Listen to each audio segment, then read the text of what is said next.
150 रुपिसमा आएको यो laptop stand आज आइसकेको छ। आज यसलाई पनि अनबक्स गरेर यो ल्यापटपलाई राखेर हेरौँ ल।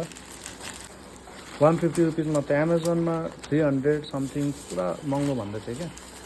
अन्त यो ल्यापटप स्ट्यान्ड हेरौँ कस्तो रहेछ। एउटा हातले गर्दैछु यसको अनबक्सिङ। गुड पार्ट यो एलुमिनियमको बनेको रहेछ, तर त्यसले गर्दा साह्रै राम्रो भयो। Let's see.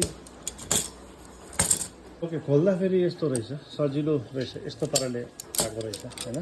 त्यसरी खोलियो, खोल्दाखेरि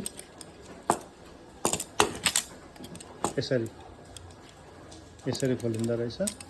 अनि यसरी राख्दा पनि भयो। अनि यहाँ तपाईको हेरिहाल्नु पुरा स्पेस दिएको रहेछ। जति तपाईलाई एंगलमा मन पर्यो त्यतिमा गर्दा भयो। ल्यापटप तातिँदैन अनि राम्रो एंगलबाट पनि तपाईलाई ल्यापटप गर्न सजिलो हुन्छ। अब स्ट्यान्डमा राखिसकेको छु ल्यापटपलाई। पछाडि हेर्नु पर्दा यसरी हुन्छ, पुरै ओपन हुन्छ, हावा मजाले छिरेर तातिने डर हुँदैन। अनि यस्तो हुन्छ। जस्ट 150 रुपिसमा ल्यापटप चलिसकेर चाहिँ